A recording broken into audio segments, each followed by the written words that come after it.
Alright, yeah, welcome back to State of the Franchise Gaming, and we are jumping right into, we'll call this a two-game episode of the Aces versus the Sacramento Rivercats, and we will be starting off by player locking Levi Kelly. The first batter he sees hits a ground rule double. That is Lamont Wade. Next batter is Ryan Howard. Not that Ryan Howard. Strikes him out on the four-seamer. We'll see his ass later. Next up, Darren Ruff hits a fly ball to right, and it's caught. No advancement on this one.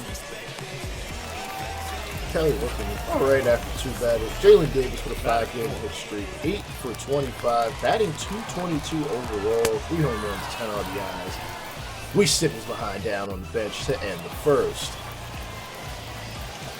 Levi Kelly getting his first at-bat in the second inning. He's got a runner in scoring position and one on first. Has not gotten a hit. He's not a good hitter, but it's the National League, and pitchers are gonna hit in this series. 0-1 count facing Aaron Sanchez. He blasts this one into the right field gap. The runner from second will score. The runner who was originally on first is going to round it. Levi almost takes a turn to third, giving himself a 2-run lead. That is one of the best things about having pitchers hit, is that they can help themselves. Sometimes if they're lucky, sometimes if they're good. Kelly's going to round third. The throw from the center fielder is going to be way off the line.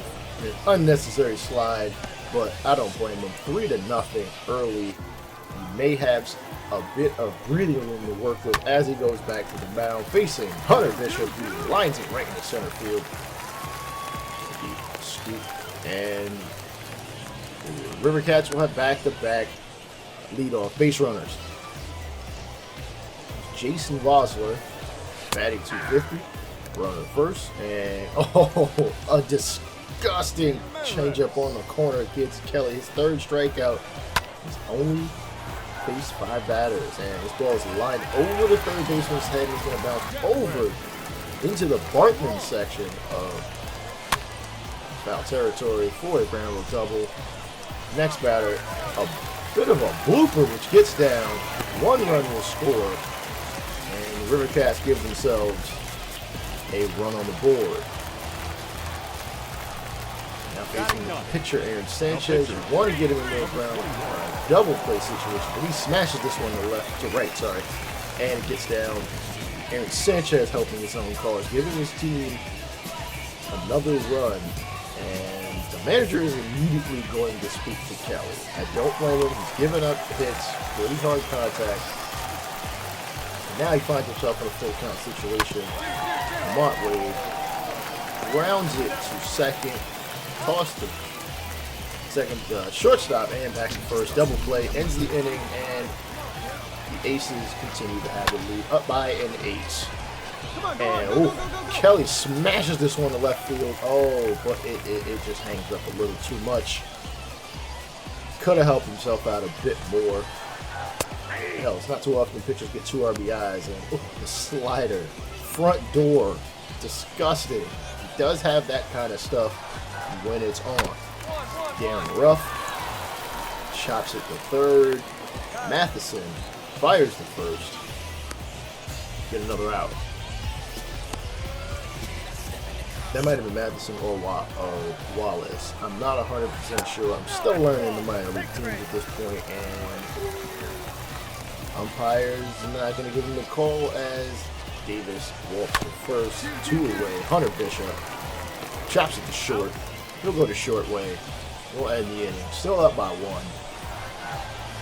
Jason Vosler 0 for 1, and he smashes it to shortstop. Again, Kelly can pitch into the defense, but he also is kind of a bit of a pitcher to contact. Actually, he's kind of all over the place. This one, right to right field. This is going to get down on a screaming liner. Chadwick Trump up next, the catcher, and he hits this one center. Diving attempt, and could not come up with it. Fired to shortstop. Sanchez, a hard bunt, thrown to second. Back to first. Ooh! They call him out. Great urgency there from the infield. Lamont Wade already extended his hit streak. And, ooh, a high changeup, a pitch you do not see very often nowadays. Maybe that's why he threw it. Off speed, caught him off guard, obviously, and it still was enticing enough to swing at. Ryan Howard, 0-2. And he smokes this one to left field gap. And it is retrieved. The fire to second. Oh, just offline enough. Ryan Howard with a double. Darren Ruff looking to end his rough day. He hits it to left field. It's going to be caught. No advancement. Throwing to third. Right on the money if he tried. Jaden Davis sends the changeup to center. And Kelly will have gotten through 5 innings at this point. Not yet a quality start in terms of the statistic, but he can help himself out here in the top of the 6th. As he hits this one over the third baseman's head and lands left, and he gives himself another opportunity to score. Norman Wallis up to the plate, 0 for 3 and a 2-2 count. You know Kelly's not stealing. He's not a speedster at all. Shot back to the pitcher, over to the shortstop, covering second, and back to first. Double play. And Kelly will go back to the mound. Yes, he will. 72 pitches, that's 12 an inning. He gives it a charge to first. Step on the bag. Next batter, Jason Bosler. The two-seamer is low, but hit right past the shortstop into the left field gap. And Deluzio throws it. Does not have the arm strength to really get it there. Another double given up by Kelly. Peter Maris chops it back to the catcher and fired first. Runner at second will not advance. Chadwick Trump, 2 for 2.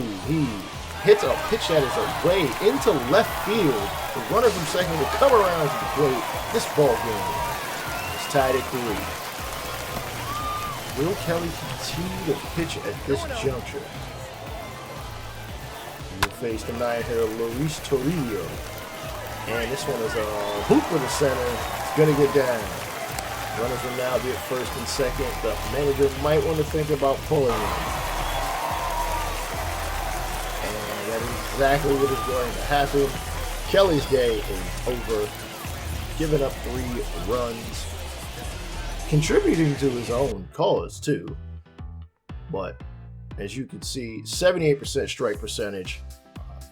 The slider was the one that was getting hit more than anything, but his 2 fastballs also were hit at a high clip, over 400 to both. 4 strikeouts, giving up a number of hits, about 10 hits. So, it is what it is. He throwing his pitches mostly low in the zone, at least for the last 40 pitches. Double play. All right, we get to the 8th. Still tied. Solo home run by Chadwick Trump. A 2-run shot from Seth Beard gives us the lead. Jumping to the 9th, Blake Walston looking to get another save. Ground out, walk, pop up, fly out, and the Aces win 5-4 in the late going. Kelly gets the no decision. Matheson had 3 hits. Yeah, Kelly gave up 11 hits. That's not good. It only contributed to 3 runs, but it was enough to not give him the W. Seth Beard, 3 for 4, a home run, 2 doubles, 2 RBIs. And the second man you see in the notable players will be the next player watch Leading off here tonight, participant. Here's Norman Wallis, 204 average, 1 home run, and 6 RBIs. He's a better contact hitter than power, but he's rather average at contact, and power is kind of just, it's all right. And he smokes this curveball in the center field in his first at bat to give the Aces a leadoff base runner. And then Deluzio batting next, batting 373, and oh, where you going? Oh boy. All right, he's able to get back. Fortunately, I'm not gonna lie. Stealing bases is not nearly as easy as it's been maybe 2 or 3 years ago, but he gets himself a steal, and I mean that in terms of the game itself. I feel like the CPU is way too tethered to the base runner, but that's neither here nor there. Rivercats manager is pissed off, not agreeing with the call as he gives up the walk. Wyatt Matheson, chopper to short, move to advance, over to second, over to third. Whoa, he took a tumble in. That was just the first inning.